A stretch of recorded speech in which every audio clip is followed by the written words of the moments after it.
idaende bwino. Chipani cha DPP Sami Suleiman Merena Vicha komanso onabo mchacha komanso kunali oyimira afford amene a Cristaulo amene ndi Deputy Secretary General komanso mneneri wa chipani chimene cha Amatulai Mapira. Mukuyankhula kwawo amanena kuti program yake imene yendere ndi mmene tikuyambira kuno kuti apanga launch manifesto kuno ku Mount Sochi. Akachoka kuno ndiye kuti anthu akupita pa Upper Stadium. Kuchoka pa Upper Stadium ndiye kuti akupanga parade. Ulendo ndi twandaulo amene akunena kuti even a president Professor Athapita Mutharika akhale mu mdipiti umenewu kuyenda kukafika ku Njamba. Anatsimikiza. In fact tinafunsa kuti iwo akhalapo akuti akhalapo ndipo ananena kuti anthu ayembekezere ndithu kuti onse Enoch Chihana mtsogoleri wa afford komanso amene afika kale komanso Professor Athapita Mutharika naonso akhalapo. So akunena ndithu kuti malinga ndi Sami Suleiman akuti lelolo ndi tsiku limene Amalawi akuyenera akhulupirire kuti chilichonse chimene akhala akuchidandaula mayankho ake ali lero, chifukwa kunena kuti manifesto yawo ayipanga design such a form that ikubweresa ma practical solutions kumavuto amene akunena kuti Amalawi akumana nawo. Akunena kuti akhala ndi about a year akukonza manifesto imene akupanga launch mamauno, ndipo tinawafunsa kuti poti afford inali ni manifesto yawo inunso ndi anu mwazipanga mota ndi akunena kuti apanga consider zinthu zina zimene zikupanga apm manifesto ya afford ndi zina zimene zikupanga apm manifesto ya DPP ndi kuzipanga consolidate ndipo akuyendera manifesto imodzi mukunena kwawo. So I will be asking you kuti utipezere manifesto imene because I know it's somewhere there. Tipezere manifesto ndio uzaizokute pano. Kasimba our bureau chief. I would like to now invite Shadrek Namalomba, iwo ndi neneri wa chipani cha DPP. We'll come back to the world. Thank you very much. Was I not in the world? No, thank you very much, Alex. Takulandirani. Zikuoneka kuti zinthu za mtundu ndithu blue. Yes, blue. Kulepera kusiyanitsa ni makambirana ndi Emmanuel komanso Kasim. Kuti kodi DPP ndi ati, afford ndi ati. Tiyembekeze zotani mawu. Muyembekeze mayankho. Ndi mayankho kumavuto amene Amalawi akukumana nawo ndipo akumana nawo munyengo ya zaka 5 pa ulamuliro wacha kwera ndi chipani cha Malawi Congress Party. Takonza zinthu fundo zochakuka tikamati kodi njalayi tithana nayo ibwanji fundo zake zili lero kutulutsa lero. Tikamati kusowa kwa ndalama fundo zake zili lero. Tikamati kukwera kwa zinthu Malawi muno tikamakamba kuti feteleza kumafika 150,000 kodi tithana nazo bwanji titsitsa bwanji feteleza fundo zake zili lero. Tikamati ana skulu kumasowa ntchito tine kuti kupita ku skulu kumene kovutikira kumapereka ma school fees kumene muona zimene zichitike apo. Mwana aliyesa aona kuti akamamaliza pano mwana aliyesa adziona kuti muli tsogolo mu chipani cha DPP. Tsogolo langa ndikalipeza kuti mu chipani cha DPP. Mmene monso muli mayankho akuti kodi sopano kuti dziko linolo titukuke tipange bwanji kufa ndife anthu osauka kwambiri. Kodi ndalama za forex zipeza bwanji ntchito tikonza ntchito zake ziti anthu azilembedwa mwa mtundu wanji zimenezo mayankho ake ali mmene mumo. Kodi wapa mpando wa manifesto tikumva kuti manifesto wa afford ndi DPP abwera pamodzi. Who is amalgamating kapena ali wapa mpando ndi ndani? Ndipo is it reflective kamena ti ambaso kumva kuti ayi mukokana? No, palibe kukokana. Ma manifesto wa koyambirira before the alliance came together aliyesa mapanga develop. But after the with the talks, the alliance talks, we have looked at all the manifestos together, and we almost 90% of the issues that have been highlighted in all these manifestos. So what we have done is just to refine the issues, the solutions, so that it becomes a mega manifesto for the alliance partners. Akamabwera so alliance partners zao now.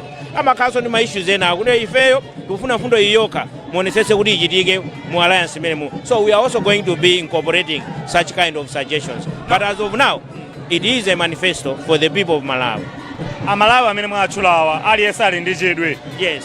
Amutharika afike pano timakambira nanso. In fact atolangana na afusa amere na vicha Sami Suleiman komanso Amatulai aku afford kuti kodi parade mukamba blue parade kuchokera ku stadium mpaka na ku Njamba Freedom Park. Yes. APM akalako mafusa awiri fuso loma diambe lomalizirali APM akhalapo akuchokera pa stadium apa stadium ukafika kuti ukafika kunjamba APM akhalapo ndipo alikale mu Blantyre muno afika kale kuchokera kuti kuchoka kumangoja alikale muno chakukonda kupechawo iye amakonda konse ndi mtsogoleri wa dziko lonse amakonda konse kulilongo analiponso pasala kuti tipite kunzuzu akhalapo uje nino tukamba ino mwambo uno ndi apanga delegate wa Honorable Dr. Jenny Ansah.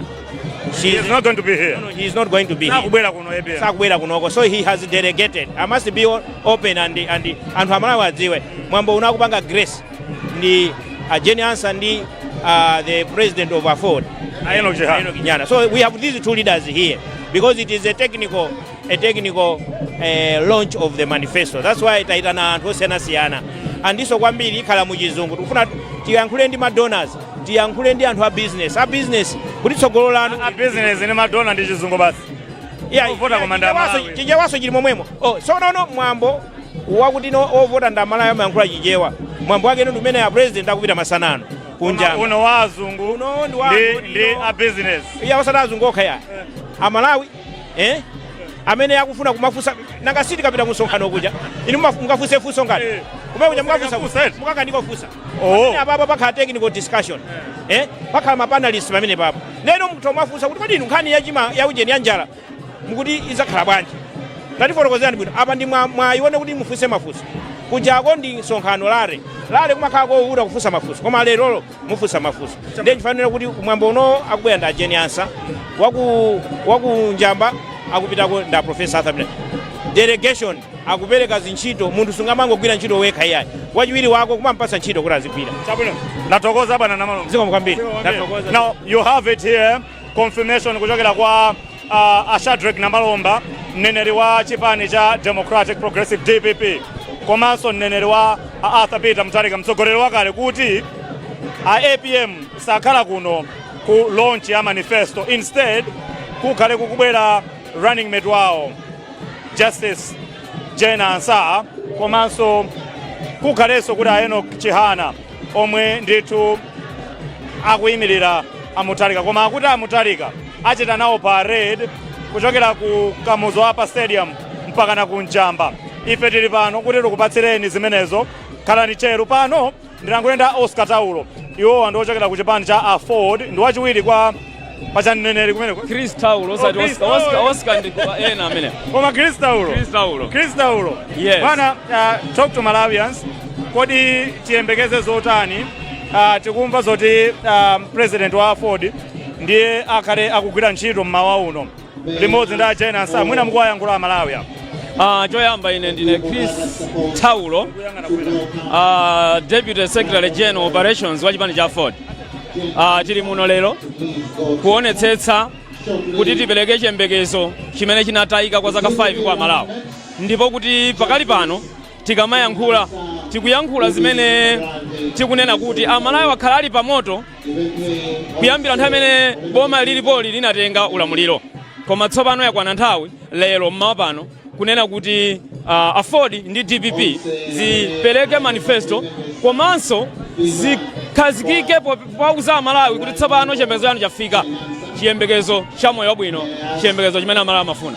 Chabwino kuparedi tiyembekeze zotani tikumvanso zoti APM kuno sakhalako akakhala kumeneko kuparedi ndi kumene kukhale konena kuti amene ali wodwala kumalawi Congress Party asaonere TV kwathokomoka lero sizamasewera lero ndi kwauza Amalawi chilungamo kunena kuti boma la DPP linachotsedwa pa mpando chifukwa chonena kuti achakwera ananena kuti adzagulitsa fereza 4000 enkanthu pakali pano tikuyankhula pano tikunena kuti Amalawi agula fereza 150 chaka chatha pano pachonchi misika ikakale 181 ndiye tunena kuti mwini wacho wodziwa izi mwini wacho wa filimu ya zinthu zokwaniritsika kwa anthu osauka ndi Professor Arthur Peter Mutharika tate weniweni wa anthu osauka fereleza amagulitsa 20,000 Ufresh 8 lero 1,200 ndi zambiri zimene tikunena kuti no musadandaule Amalawi beauty of democracy izi kuti wina akavinamo anthu musankheso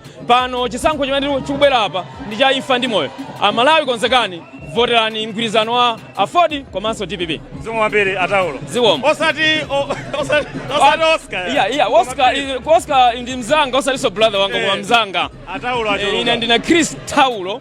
Oscar uja ndi Oscar Taulo wakumangoji. Ine ndo Matitokoze a Chris Taulo kuchokera kwa Afford.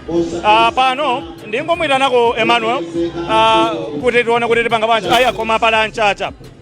Regional Governor wa chipani cha DPP kuno. Kuli nkoke tu lero. Yes, lero kuli nkoke siku lija lafika, siku limene amalawi akhala akulilembekeza. Lero ndi siku limene tikuyamba kupanga boma la Nyuwani liyambika lerolo malinga ndi manifesto imene ikutulusidwa lero pano. Mutulutsa zotani tikudziwa kuti muli mu mgwirizano okhazikika ndithu ndi chipani cha Afford koma kuno kumwera komwe manifesto launch ikukhazikitsidwa inu ndi regional governor kuno tiyembekeze zotani masanano. Ndenda fotokozera kuti mayankho afika Malawi. Mene mwayendera mtauni mwaona anthu ali ndi vuto losowa mafuta, kusowa chakudya, kusowa mapasipoti, kusowa forex, zonse zija mayankho ache abwera lero muno ndi chipani cha DPP mogwirizana ndi Afford. So anthu ayembekezere ndithu kuti lero siku la lero tikuyamba Malawi wasopano kuti nosopano tiyende tipite pasogolo kunena kwakuti Malawi akhale okomera wina aliyense chifukwa lero moyo wa anthu kumudzi ukupweteka kwambiri, anthu a Malawi akuzunzika kwambiri kumudzi. Koma lero tabwera ndi mayankho. Manifesto yathu ndi manifesto imene itumikira Malawi, imene ikubweretsa zinthu zenizeni zogwirika. Ground anthu akukutsatira mbeni ino a DPP kapena ndi mbali naye. Aiditu ifetu DPP ndi chipani chachikulu kwambiri, komanso anzathu amene tagwirizana nawo Afford ndi chipani chachikulu kwambiri. Amalawi pena paliponse pamene mungapite kha kuchitipa, ku Nsanje, ku Karonga, ku Mkinji, ku Rumpi, kwina kulikonse mukapeza kuti DPP iliko. And DPP yo pena paliponse sionena kuti so mungachite kuyisekera kuchipinda ngati mene zili zipani zazonyamulira mchikwama ya ichi chipani chachikulu kwambiri. And ndi chipani chimene akuyembekezera Malawi kuti chipange zonse zofunikira kuti Amalawi achisole musinga zimenewo akukumana nazo. Chabwino tikakumana kunjaba kuli ntchito lero tikamba nkhani ya aperezi mukaona kumene aperezi mukaona aperezi ndi anthu oyipa kwambiri, anthu amene safuna zabwino mukaona kumene. Thank you. Tatokoza akuti tiyembekezere aperezi nimuyitane Emmanuel chibwana kuti mwina angoti kutera pang'ono Kasim akhala akubwera ndi manifesto ija kuti wayipeza. Two key issues from the interviews that we have conducted so far. One, akuti APM sakukhalako kuno. Kuna kutuma ajenansa komanso ayeno jehana zotanthauza nyani zanu. Ndikuona ngati kapena mwina afuna kumpasa kwambiri mwayi mwina running mate kuti adzionetsere mphamvu zake, komanso mwina kusungira kuti ukhale ndi chikoka kwambiri kunjamba masanano kuti APM anthu akhale naye chikoka kuti tikamuone asamuone kawiri lero kuti amuone kummawa kuno ndikumonanso masana. Ndi maganizo anga chabe kuti mwina ndi njira imodzi yokopera anthu kuti anthu akhale ndi chilakolako kuti tikamuone abwere mwachangu. Akambaso za manifesto kuti atolako kunkutola uku kupanga imodzi Namalomba kuti 90% of that process has been done so far.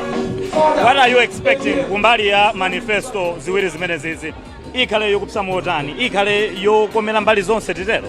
Ndikuganiza kuti kwambiri anthu afuna adziwe kuti kodi DPP ndi Afford abwera ndi mayankho chifukwa kuli kudandaula kwa zinthu mwangati zinthu zakwera, zinthu zikutani, kodi iwo manifesto awo zinthu zake zidzakhala motani, zinthu zidzatsika kapena anthu adzakhala ndi mphamvu zogula zinthuzo ndi ndalama zokwanira. Ndi zomwe anthu afuna adziwe. Nditi taone pano kuti kodi DPP manifesto yomwe iyaphatikizana ndi Afford ili na motani kwenikweni. Tikaona kwambiri kwa manifesto awo mbuyomo kwambiri amakhazikika pa chakudya kuti anthu adzipeza chakudya chokwanira ngakhalenso chitetezo patsogolo ndi chilungamo ndimene amatsimikiza kwambiri achipani chimene cha Democratic Progressive. Nde kwa lero titaone chifukwa anthu ambiri afunitsitsa adziwe kuti kodi anthu amene wali ndi masolution kwa zinthu zomwe akuganiza kuti zavuta padakali pano.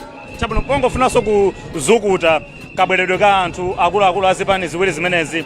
What picture is it giving? Ndikuona ena DPP alipo, ena achokera kumpoto, ena Afford, ndikuonanso agangata kufika kumene kubwera kwa akatswiri kapena akuluakulu amenewa mizwanya mijonya mbali zonse za chipani zikutathauzanje kumbali ya mgwirizano wa zipani ziwiri zimenezi. Ndikuona ngati tsopano apa game ili ku finals.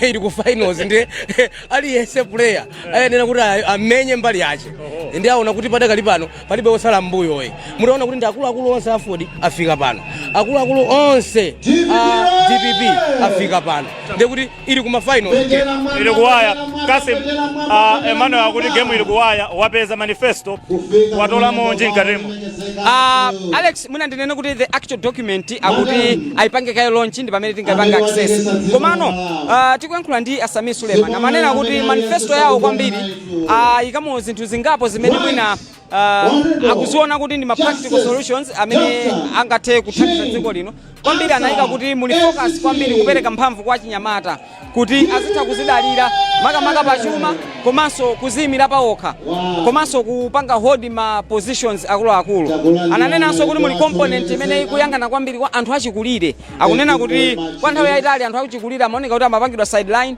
koma panopa kuti mu manifesto yawo ayikamo ndithu kuti welfare ya anthu achikulire ikhale ndithu well taken care of akunenanso kuti manifesto yawo azapanga reform ma ndondomeko zaboma zangati ya NIF akuti NIFija ayipanganso review ndi kuipanga reform fa mwalinga ndiwo akunena kuti sikupindulira kwambiri nzika za dziko lino ikungopindulira few individuals ndi akuti ayipanga reform komanso ndondomeko ya AIP akunena kuti ayipanganso review akunenanso kuti munalowa nkati nalowa nkati kwambiri akunena kuti matches kuti dziko lino lili ndi mfundo jamati ya Malawi 2063 akunena kuti iwo focus yawo akuti pali ena kuti ku 2063 safikako koma ndikofunika kuti pakadali pano welfare ya anthu amenewo iunikidwe bwinobwino ndi akunena kuti pali mfundo zachitukuko zimene zithandize kwambiri kuonesesa kuti za 2063 ngakhale zilipo koma tikhale kuti tikupanga zina zimene ngati dziko akunenanso kuti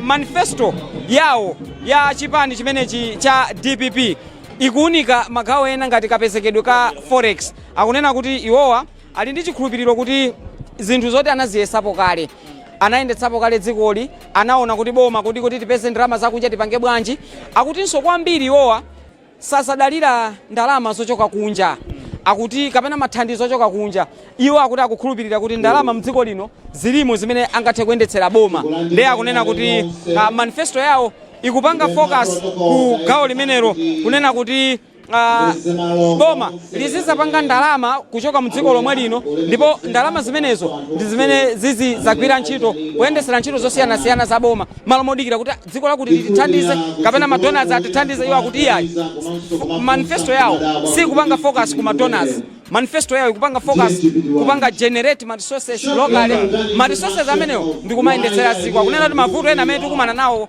ndi chifukwa chakuti we have been depending heavily on donor support and foreign aid ndi akunena kuti iyayi iwo focus yawo ku manifesto yawo ndiyoti ndalama tizipanga momuno kuzera ku ntchito za migodi kuzera ku ntchito za ulimi akunena kuti kwa iwo zimene zakuti zotheka. Thank you so much Kasim.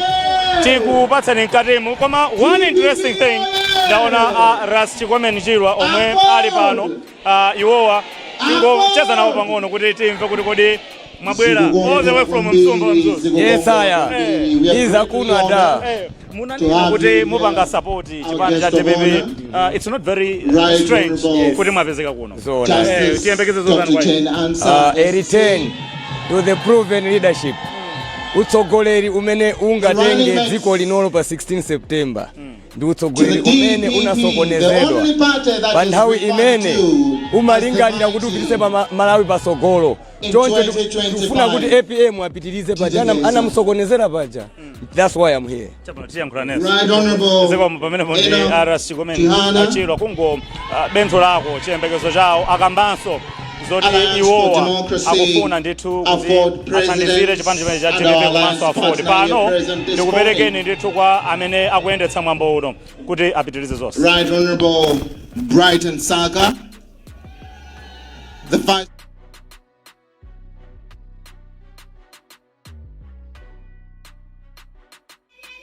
Right honorable Joseph Mwambo, who is the vice